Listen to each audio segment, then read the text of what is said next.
Ian, summer is here. Beach bods are on display. Our friends at Manscaped will help you show off yours with their 4th generation performance package, which includes the Lawnmower 4.0. You heard that right. The 4.0. Complement your summer bod with a trim from the leaders in male grooming. Join the 2 million men worldwide who trust Manscaped and get ready for hot guy summer by going to manscaped.com for 20% off and free shipping with the code CUPodcast. Hot guy summer indeed. It's time to bundle up with the Manscaped Performance Package 4.0. Inside this package, you'll find their Lawnmower 4.0 trimmer, Weed Whacker ear and nose hair trimmer, Crop Preserver ball deodorant, Crop Reviver toner, performance boxer briefs, and a travel bag. Their 4th generation lawnmower trimmer features a cutting-edge ceramic blade to reduce grooming accidents thanks to their advanced skin-safe technology. The Lawnmower 4.0 has a 7,000 RPM motor, a new multi-function on and off switch, and a travel lock, and it gives you the ability to turn the 4,000 LED spotlight on and off when needed for a more precise shave. And it's waterproof. The Weed Whacker nose and ear hair trimmer is also waterproof and uses a 9,000 RPM motor-powered 360-degree rotary dual-blade system. Zoom. This nose and ear hair trimmer provides proprietary skin-safe technology as well, which helps prevent nicks, snags, and tugs in those delicate areas. Seal the deal with Manscaped liquid formulations before heading outside. Use the Crop Preserver ball deodorant and Crop Reviver to keep you on your game in the heat. Manscaped even threw in 2 free gifts to their Performance Package 4.0, the Manscaped Boxers and the Shed Travel Bag. Bring your comfort and boxers to another level. Get 20% off and free shipping with the code CUPodcast at manscaped.com. That's 20% off and free shipping with the code CUPodcast at manscaped.com. Escape the shrubs and weeds this summer and shine. Shine in the sun with Manscaped. Ian? Patrick.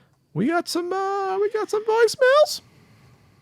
Go to anchor.fm/the and you can leave your message. Only like 30 seconds. Oh, Sorry. I'm sweating like a criminal.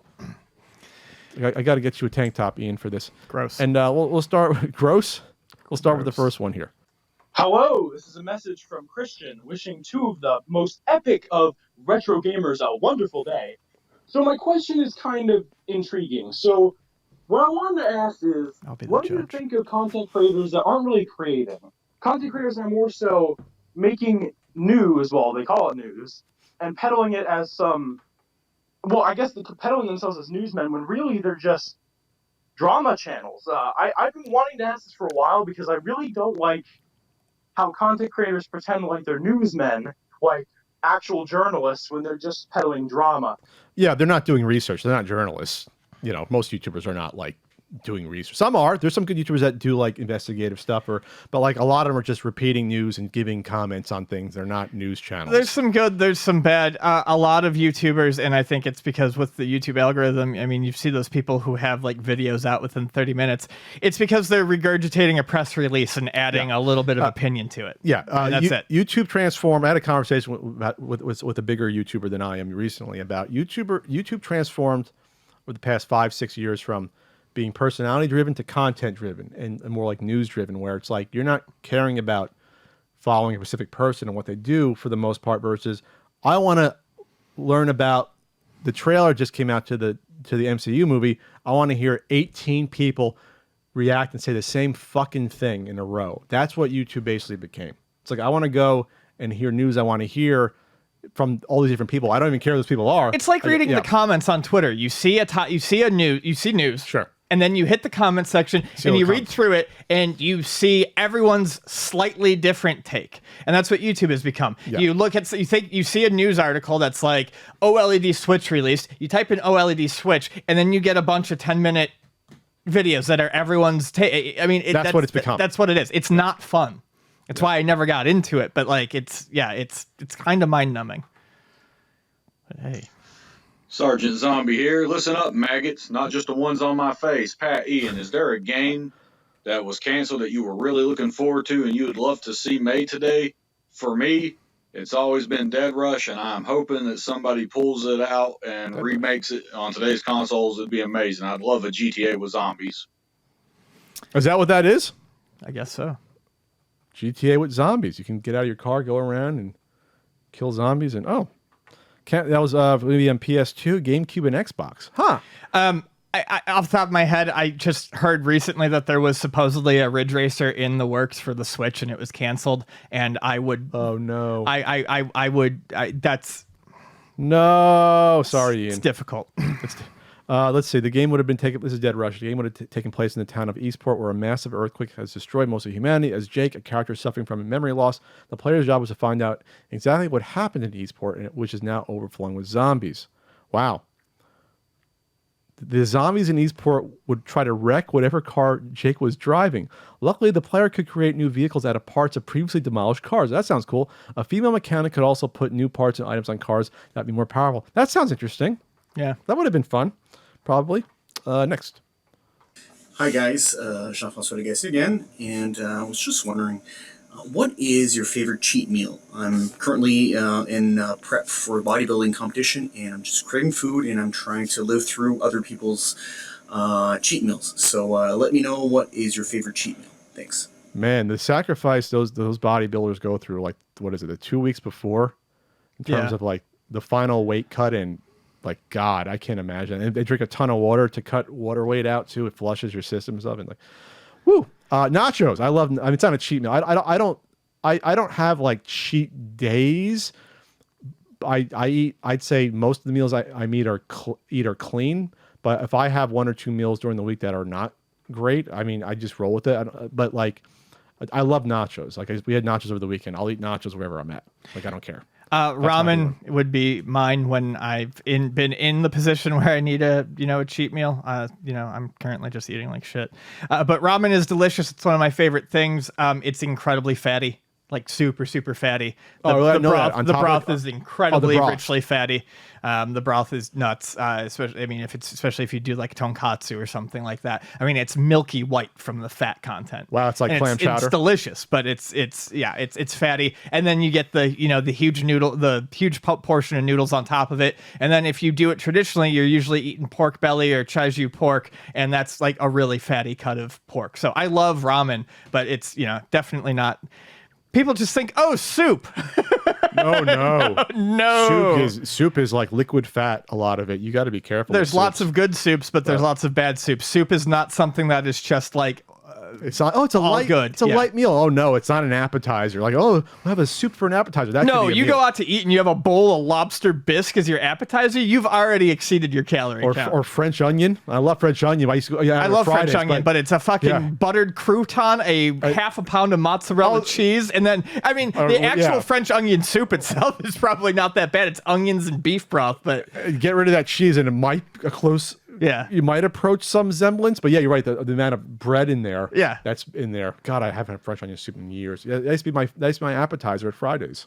That burger, then pie in the sky for dessert, which was literally, how was it legal? It was great. A sundae with a piece of chocolate pie stuffed in there, and it was somehow only $6.99 or $6 only. It was like, come on. That's why I was thick but quick. Hello, Batman. This is Sam, calling from India. I have a question for Ian. Ian, as your PC Engine guy, what games should I play? I started with Blazing Lasers. Absolutely loved it. Thank you very much. I love the podcast. We get this question every month now, but Ian will run through 5 games. I think the big stuff, and this is no longer the cheap stuff because cheap is not a word that really exists with the PC Engine, but play the Hudson releases. A lot of the numbered Hudson releases are good, but play your Star Soldiers, play your Super Star Soldier, play your Soldier Blade, however you need to go about playing it. Play your some of your IREM classics, play Ninja Spirit. Absolutely. Get your fix of Bonk. I really like a lot of the platformers on the system. All the Valuses are good on the system. Play Splatterhouse. Ninja Spirit. I said Ninja Spirit. I said it, sorry. Yeah. There is no shortage of good stuff, especially if you're playing on the actual PC Engine. There's games everywhere. But if you want to stick to the cheaper stuff, start looking for the Hudson Soft releases. Look at the ones that are under $50, and most of them are going to be worth playing. $50. No, isn't that nice? Sorry. It's okay. Fun is back. Oh, yes, sirree. Next. Hey, Pat and Ian, this is Matt, Seattle, and I'm going to be moving to Japan next year for a year. And I was wondering, if you guys were moving to Japan for a year, what sorts of games and merchandise would you be on the lookout for during your time there? Thanks a lot. Love the show. Well, it's hard to find space in the city. So if I'm on the countryside where now they're ghost towns, because people all move to the cities in Japan, it's a crisis now. But okay, so I had as much room as I want. It's true. Look it up. I know. It's like Italy. There's like there's abandoned odd way to go. But yes, I know, abandoned 2,000-year-old fucking towns. At least in Italy. I would like to collect. Going back to the world record, there's so many probably interesting handhelds in Japan that like you probably couldn't get here, or be very difficult to get a lot of the little guys. There's a lot of neat Bandai ones, for sure. That would be interesting. It'd be hard to get them back here. Obviously, PC Engine stuff is a lot cheaper there. You probably can find it. It's more ubiquitous. I'd be into that stuff for sure. That's like Famicom stuff. Collecting Famicom stuff never really appealed to me, because the form is different. And you know, I just never got into Famicom collecting. I probably own like only 10 or 15 Famicom games. The only one I really cared about was that the Punch Out Gold special one. That was cool to get. But PC Engine stuff and I think handhelds would be interesting. What about you? That's honestly probably what I would say. Maybe cute little plushes that didn't come out here. I think like that one's from Japan. I believe that little Tanuki Mario. I believe that one is. Oh, and I decided that I like sound drops way too late. I'd probably look for the other sound drops. The what, Ian? Is that on here? Oh, it's right there. It's hanging from your thing. Oh. I like those, and I should have bought them all from Steve Lynn when he had them. Oh, he had a bunch of them? He had the whole set? I bought the Mappy one, but he didn't have the whole set. I think it was like he was missing two, and if he had the whole set, I was going to buy them, but he didn't, so I just bought the Mappy, and now finding them is super hard. They used to be like really easy to come by. The one time I could have played, it's off the soundboard. The drop is off the soundboard. Man, that stinks. Also, you know what I like? They had like little like soundtrack. I have a few of them. They don't go for that much. Maybe now I'm pumping it up. Hidden gem. Little mini CD soundtracks of NES games. That came I know. out. You had a couple I have of a few. them. They're adorable. They're fucking adorable. I love the little mini CDs. Yeah, we listened to the ice hockey one. Oh, that's right. We did. Here's the next one. Pat, Ian, what's up? It's Josh again. My question is mainly for Pat, so I have both the NES and Super NES guidebook. And I'm just wondering, is there a way to read these books? Because I usually just pick out the games that I played as a kid and read those reviews. Or should I actually be sitting down and should I read the whole book? Thanks.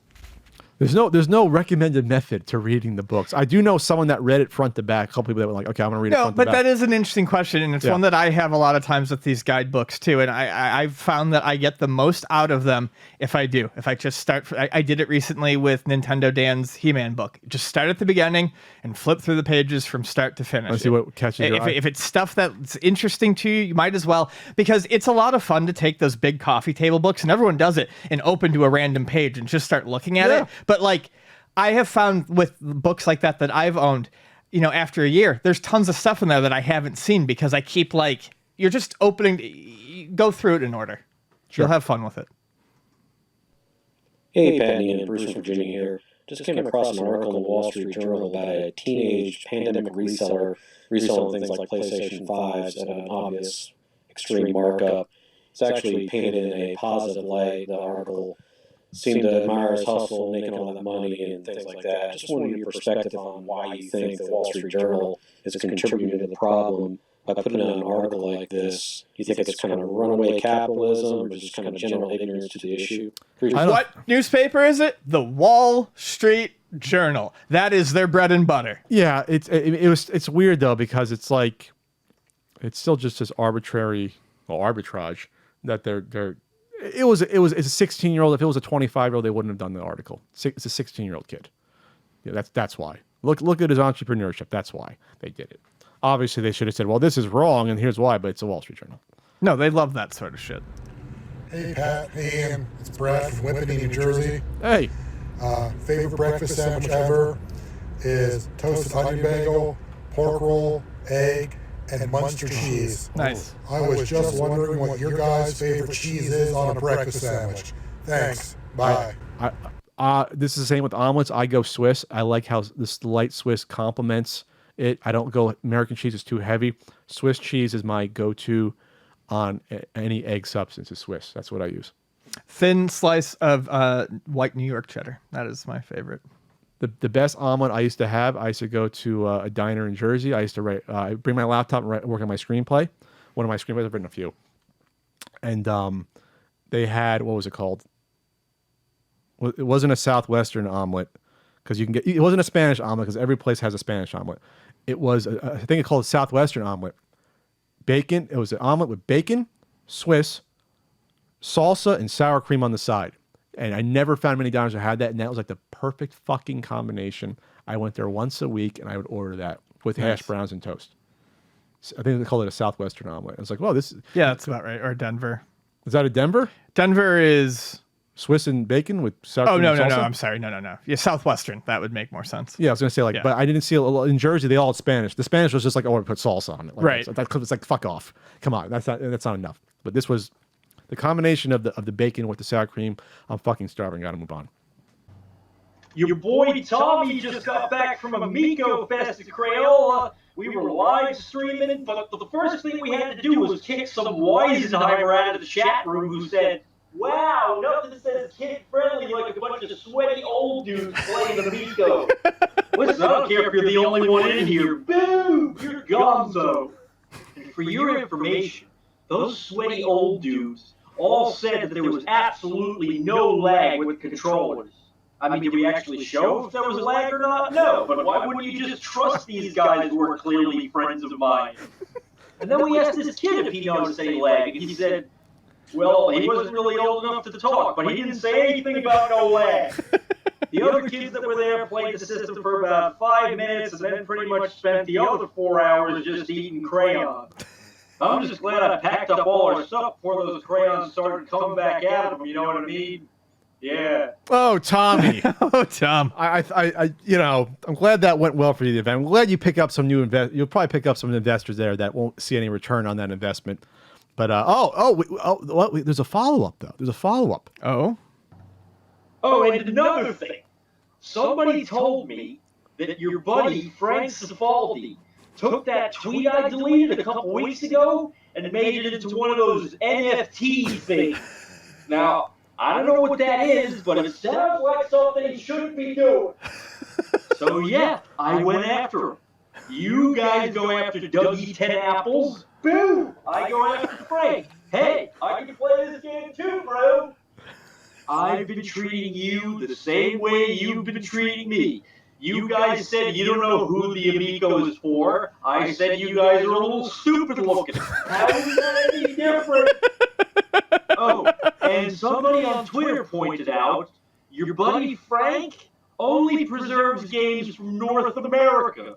Big deal. You can be any schlemiel off the street who can do that. Get over yourself. Your move, geekazoids. That was a little more combative, that one, Tommy. Jeez, Tom. Come on, Tom. Don't go after Frank. Frank is like royalty in the video game. He's a video game saint, Frank.